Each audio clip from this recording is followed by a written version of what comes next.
அதையெல்லாம் சரி செய்ய வேண்டிய பொறுப்பு தேர்தல் கமிஷனுக்கு இருக்கிறது. அதை தான் செய்து கொடுக்கிறார்கள். நீங்க உண்மையாலுமே சொல்ல போனா இந்த தேர்தலில் இந்த எஸ்ஐஆர் பண்ண வேண்டும் என்பது அனைத்து கட்சிகளுடைய விருப்பம். அரசியலுக்காக தான் திமுக எதிர்த்தாளர்கள் ஒழிய, ஆனால் அது தேவை என்பது அனைவருக்கும் பாராளுமன்றத்தில் விவாதங்கள்ல அவங்க எல்லாருமே கூட கலந்து கொண்டு அந்த விவாதங்கள்ல கலந்து கொண்டதை நம்ம பார்த்தோம். ஏன்னா எஸ்ஐஆர் என்பது இரட்டை வாக்காளர்கள் யாரு அல்லது இறந்து போன வாக்காளர்கள் அதையெல்லாம் நீக்க வேண்டியது ஒவ்வொருவருடைய கடமையும் கூட. அதை தான் அவர்கள் செய்திருக்கிறார்கள்.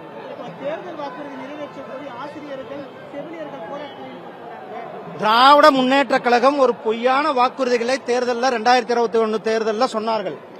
அவர்கள் சொன்னதுல கிட்டத்தட்ட ஒரு 80% மேல எந்த வாக்குறுதியுமே அவர்கள் நிறைவேற்றவில்லை. திமுக அரசாங்கம் ஒரு மிகப்பெரிய தோல்வியை சந்திக்கின்ற அரசாங்கமாக இருந்து கொண்டிருக்கிறது. இந்த அரசாங்கம் ஏழை எளிய மக்களினுடைய நலன்ல கவனம் கொள்ளவில்லை, ஆசிரியர்கள் நலன் கொள்ளவில்லை. குறிப்பாக செவிலியர்கள் நேற்றைக்கு இரவு அவர்கள் அங்கு போராட்டம் செய்தவர்களை கொண்டு போய் பஸ் ஸ்டாண்ட்ல விட்டு வந்திருக்கின்ற கொடுமை நடந்திருக்கிறது. துப்புரவு பணியாளர்கள் அவர்களுடைய கோரிக்கை அவர்களை தாக்கி ஜெயிலில் போடுற ஒரு சூழ்நிலை தான் தமிழகத்தில் ஒரு அராஜகமான ஆட்சியை திமுக நடத்தி கொண்டிருக்கிறார்கள். திராவிட முன்னேற்ற கழகத்திற்கு சாவுமணி அடித்து விட்டது. வருகிற ஏப்ரல் மாதம் அல்லது மே மாதம் அவர்கள் வீட்டுக்கு செல்வதற்கு ரெடியாக இருக்கிறார்கள். திராவிட முன்னேற்ற கழகம் அரசாங்கம், இந்த திமுக அரசாங்கம் முழுமையாக இதற்கு பொறுப்பேற்க வேண்டும்.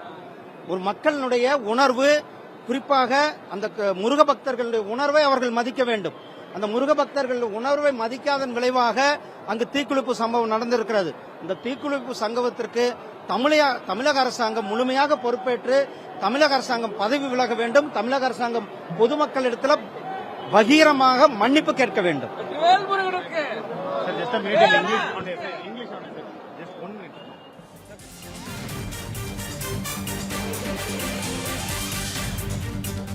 மதுரை மக்களே, மதுரை சிட்டிக்குள்ள அதுவும் உங்க பட்ஜெட்குள்ளேயே பிளாட் வாங்கணுங்கிற கனவு இப்போ கைகூடி வந்தாச்சு. மதுரையின் முதல் ப்ராஜெக்டில் ரோட்டுக்கு காசு இல்லாததால் 72 மணி நேரத்தில் 533 மனைகள் விற்கப்பட்டன. மீண்டும் ரோட்டுக்கு காசு இல்லாமல் பிரீமியம் வில்லா மனைகளை மதுரை வேலம்மாள் மருத்துவக் கல்லூரி அருகில் அறிமுகப்படுத்துகிறோம். Launching G2 Vagay Crest, Madurai Velammal medical college அருகில். Early bird price RERA approved villa plots வெறும் 9.9 lakhs %. சிட்டிக்குள்ள பிளாட் உங்க கனவு வீட்டுக்கான perfect spot. For bookings call